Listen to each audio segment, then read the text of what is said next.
जय हिंद साथियों, कैसे हैं आप सभी लोग। आशा करती हूँ अच्छे होंगे। मिशन मर्दी चैनल में आप सभी लोगों का हार्दिक स्वागत है। साथियों, आज की क्लास में हम पढ़ने वाले हैं भूगोल के अंतर्गत ही एक टॉपिक आता है पृथ्वी और उसका सौरिक संबंध।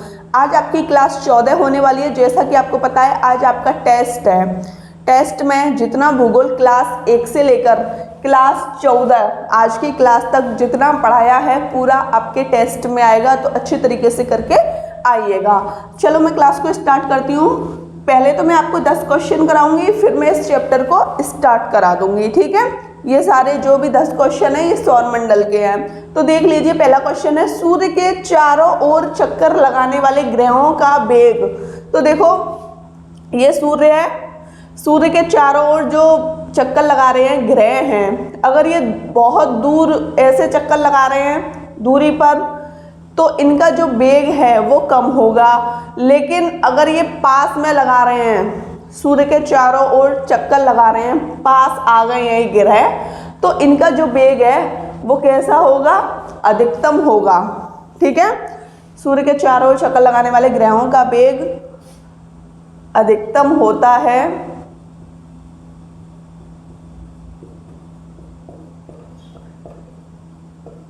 जब ग्रह सूर्य के समीप होते हैं। सूर्य के समीप होते हैं। अगला क्वेश्चन देखो, अगला क्वेश्चन कह रहा है आपसे ब्रह्मांड में विस्फोटी तारा कहलाता है। क्या कहलाता है? तो ये है आपका अभिनव तारा। ब्रह्मांड में विस्फोटी तारा अभिनव तारा।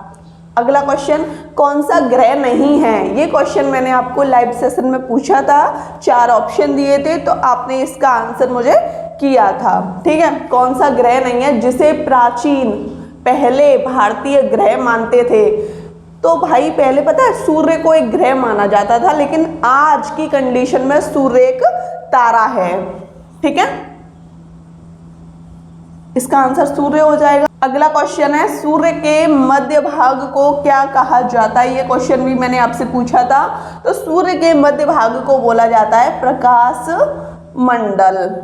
ठीक है, और सूर्य का ऊपरी भाग कहलाता है वर्णमंडल। क्या कहलाता है? वर्णमंडल। अगला क्वेश्चन देखो, किस ग्रह में चंद्रमा की तरह कलाएं होती हैं? तो उस ग्रह का नाम है बुध।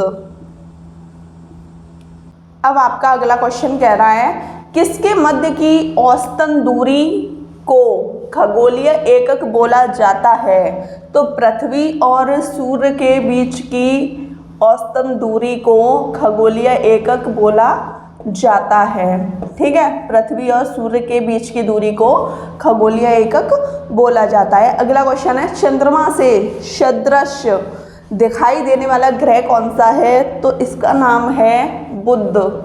ये चंद्रमा से ये वाला ग्रह दिखाई देता है। अगला क्वेश्चन, यूरोपवासी किस ग्रह की पूजा करते थे? तो यूरोपवासी शुक्र ग्रह की पूजा करते थे। इसे भोर का तारा भी कहते हैं, शुक्र ग्रह को। ठीक है, अगला क्वेश्चन, सुपरनोवा क्या है? सुपरनोवा एक, या फिर आप ऐसे लिख लो, सुपरनोवा विस्फोटी तारा है। क्या है? विस्फोटी तारा। अब हमारा ये चैप्टर स्टार्ट हो गया पृथ्वी और उसका सौरिक संबंध। अब हम पढ़ेंगे कि जो पृथ्वी की गतियां हैं वो किस प्रकार हैं। ठीक है, इसमें हम बहुत सारे चीज़ों को कवर करेंगे जिससे कि आपको समझ आ जाए कि दिन रात किसके कारण होते हैं, ऋतु किसके कारण होती है। ये सब कुछ मैं आपको इस टॉपिक के अंतर्गत पढ़ाने वाली हूँ। सबसे पहले तो देखो, मैंने आपको ये बता ही दिया था रोटेशन और रिवॉल्यूशन, फिर भी मैं आपको एक बार बता देने वाली हूँ जिससे कि आपको समझ आ जाए या आपका रिवीजन हो जाए। तो देखो, पृथ्वी की गतियों को 2 भागों में बांटा गया है। पहली है घूर्णन। घूर्णन का मतलब समझ लीजिए, ये मार्कर है मेरे पास और ये मेरा हाथ है। ठीक है, देखना, ये मार्कर इसे ऐसे रखो, ये मेरा हाथ है, दिख रहा है ना, ये इसका अक्ष है। अगर ये अपने ही अक्ष पे घूम रहा है तो ये क्या है, घूर्णन है। घूर्णन को हम बोलते हैं परिभ्रमण, अपने ही अक्ष पे घूमना। ठीक है, ये कंडीशन समझ गए। दूसरा है आपका परिक्रमण, रिवॉल्यूशन। अब जैसे सूर्य है, सूर्य के चारों ओर, सूर्य के चारों ओर देखो ये सूर्य है, सूर्य के चारों ओर ग्रह चक्कर लगाते हैं, तो ये कंडीशन रिवॉल्यूशन की है। और ये सूर्य है, ये इसका सेंटर है, ये अपने सेंटर पे ही घूमता रहे ऐसे, तो ये कंडीशन रोटेशन की है। ठीक है, ये दोनों कंडीशन आपको अच्छे तरीके से समझ आई। अब हम लोग पढ़ लेते हैं परिभ्रमण और परिक्रमण गति के बारे में। ठीक है, परिभ्रमण ये है, परिक्रमण ये है, जिससे कि आपके सारे डाउट अभी क्लियर होने वाले हैं। किस तरह आपकी दैनिक स्थिति चेंज होती है, किस तरह आपकी वार्षिक स्थिति चेंज होती है, ये सब कुछ आपको पता लगने वाला है। तो देख लीजिए, पृथ्वी अपने अक्ष पर, अक्ष का मतलब यहीं ऐसे ही घूमना है इसको। ठीक है, ये अक्ष वाली कंडीशन है। पृथ्वी अपने अक्ष पर पश्चिम से पूर्व दिशा में, ठीक है, पृथ्वी अपने अक्ष पर किस कंडीशन में घूमती है, पश्चिम से पूर्व दिशा में। तो देखो ये पूर्व है, ये पूर्व डायरेक्शन है और ये पश्चिम है, समझना इसको। मैंने 2 ग्रह बताए थे जो पूर्व से पश्चिम घूमते हैं। वो 2 ग्रह कौन कौन से हैं? पहला आपका अरुण है और दूसरा आपका शुक्र है। बाकी 6 ग्रह पश्चिम से पूर्व की ओर घूमते हैं। ठीक है, तो देखो पृथ्वी की कंडीशन क्या बताइए, पश्चिम से पूर्व की ओर, मतलब इस कंडीशन में जाएगी ये ऐसे, समझ गए। पृथ्वी अपने अक्ष पर, अक्ष में ही यहाँ से स्टार्ट किया है तो ऐसे घूमेगी, ऐसे पश्चिम से स्टार्ट करना है इसको। ठीक है, पृथ्वी अपने अक्ष पर पश्चिम से पूर्व दिशा में कितना समय लेती है, तो वो भी तो पता होना चाहिए, बिल्कुल पता होना चाहिए। वैसे तो आप बहुत बोलते हो कि एक दिन में 24 घंटे होते हैं, जिसमें दिन और रात दोनों इंक्लूड होते हैं, तभी तो आप 24 घंटे मानते हो। फिर आप कहते हो, मतलब आपके डेली न्यू टाइम टेबल होते हैं कि चलो आज हम 4 घंटे मैथ को देते हैं, 2 घंटे जीएस को देते हैं, तो उन्हीं 24 घंटों में से बात हो रही है। ठीक है, तो देख लो, पश्चिम से पूर्व दिशा में अपने अक्ष पे घूमती है तो कितना समय लगता है, 23 घंटे 56 मिनट 4 सेकंड में घूमती है, जिसको हम कहते हैं 24 घंटे।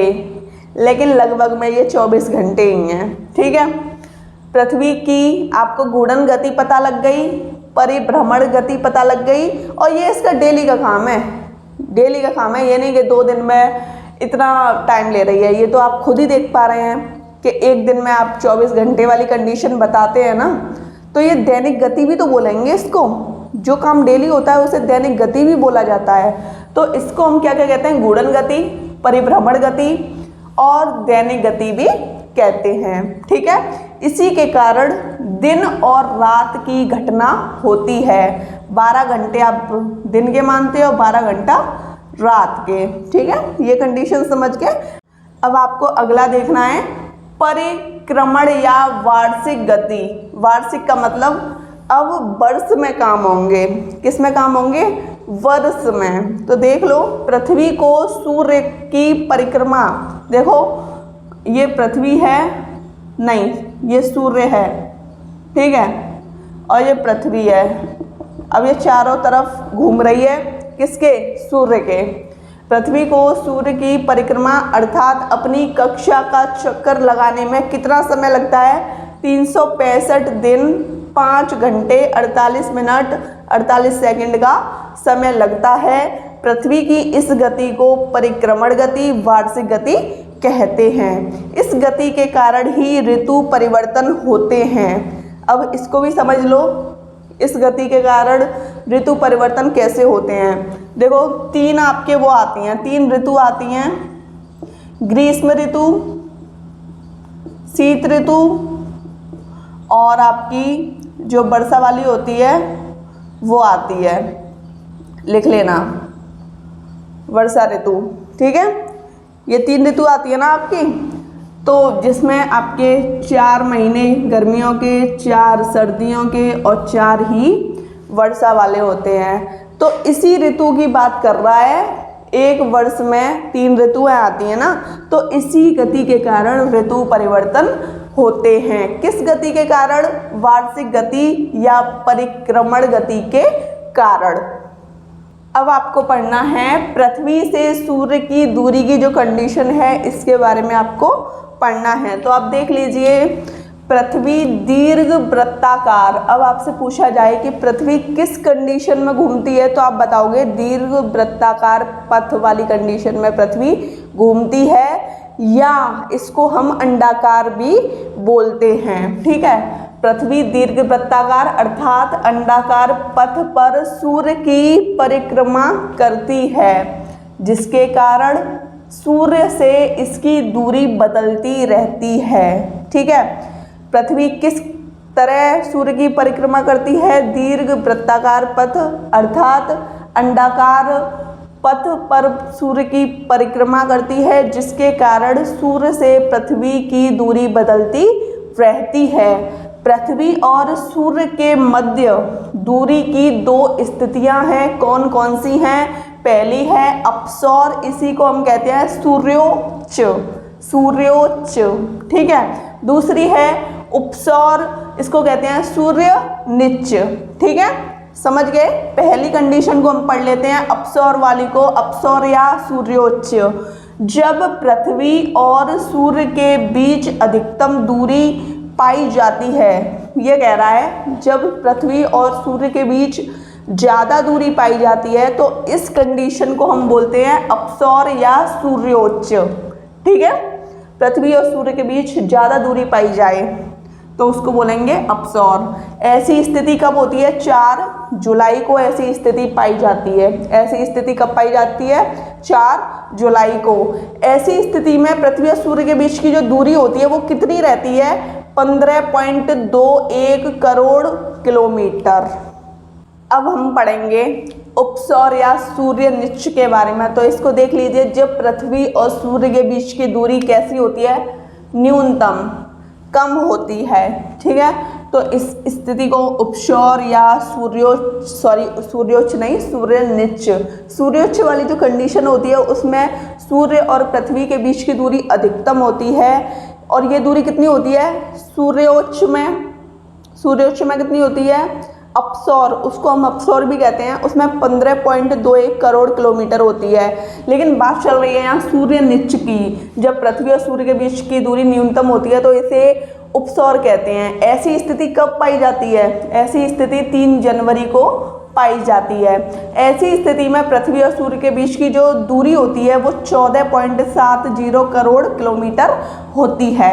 अब हम पढ़ेंगे एप्साइड रेखा। एप्साइड रेखा भी उपसौर और अपसौर से संबंधित है। ठीक है, उपसौरिक एवं अपसौरिक को मिलाने वाली काल्पनिक रेखा केंद्र से गुजरती है, इसी को हम एप्साइड रेखा कहते हैं। उम्मीद करूंगी कि आज की क्लास आपको बहुत अच्छी तरीके से समझ आई होगी।